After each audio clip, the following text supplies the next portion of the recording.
ये कहानी है एक परिवार की जिसमें 4 लोग हैं। किशन, उसकी पत्नी ज्योति, उसका बेटा गोपी। किशन के पिताजी बंसी भी उनके साथ ही रहते थे। किशन डेली बस घर से ऑफिस और ऑफिस से घर आया जाया करता था और उसके बहुत ही कम दोस्त थे।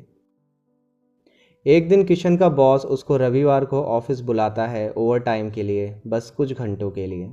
किशन घर में बताता है कि आज रविवार को मुझे कुछ घंटों के लिए ऑफिस जाना है और मैं शाम को जल्दी आ जाऊंगा। और यह बोलकर वह ऑफिस के लिए निकल जाता है।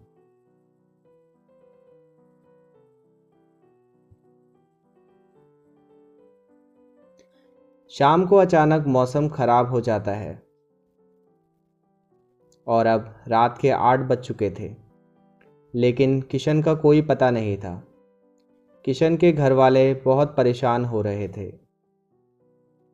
किशन की बीवी किशन को फ़ोन करने की कोशिश करती है, लेकिन उसका फ़ोन बंद हो चुका था।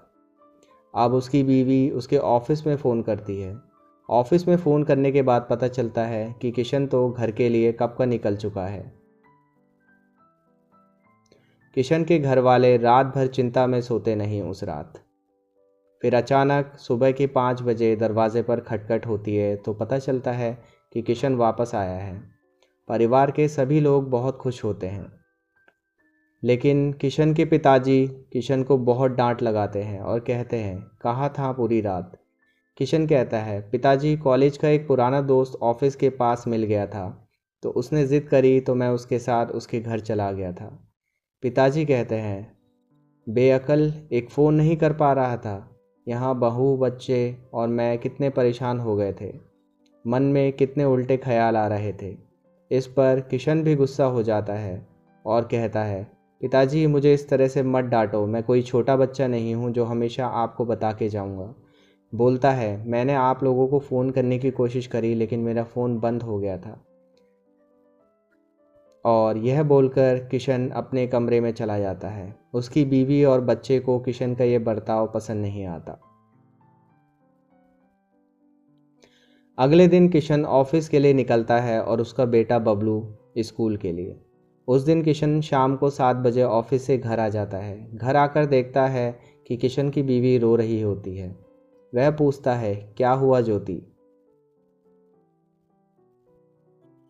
ज्योति कहती है, हमारा बेटा गोपी अभी तक स्कूल से नहीं आया। यह सुनकर किशन को बहुत चिंता होने लगती है। किशन तुरंत ही गोपी को ढूंढने के लिए निकल जाता है। बहुत ढूंढने के बाद भी गोपी नहीं मिलता, तो किशन थक हार के घर वापस आ जाता है। वो पागलों की तरह गोपी के दोस्तों को फ़ोन करता है, लेकिन किसी को कुछ पता नहीं होता। अब किशन पुलिस थाने में रिपोर्ट लिखवाने का फैसला कर लेता है। किशन पुलिस थाने जा ही रहा होता है कि इतने में गोपी आ जाता है। सब लोगों की खुशी का ठिकाना नहीं होता, लेकिन किशन गोपी से बहुत गुस्सा होता है और बोलता है, कहाँ थे अभी तक? इतना लेट कैसे हुआ? गोपी कहता है, पापा, मेरा दोस्त नई फुटबॉल लाया था तो मैं उसके साथ खेलने लग गया था। इसी चक्कर में टाइम का पता नहीं चला। किशन कहता है, कितने लापरवाह हो तुम। यहाँ पर तुम्हारी माँ और मेरी सांस अटक गई थी। मन में कितने बुरे ख्याल आ रहे थे। गोपी कहता है, पापा, मुझे ज़्यादा बोलने की ज़रूरत नहीं है। अब मैं बड़ा हो गया हूँ। मेरी चिंता की करने की ज़रूरत नहीं है। और यह बोलकर वो वहाँ से चला जाता है।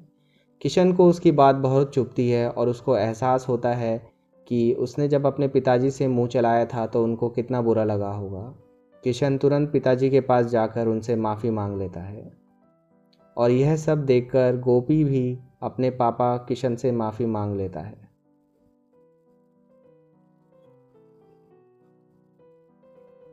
सीख, दोस्तों, हमेशा अपनों से बड़ों की इज्जत करें, क्योंकि जैसा उदाहरण आप अपने बच्चों के लिए सेट करेंगे वो वैसा ही सीखेंगे।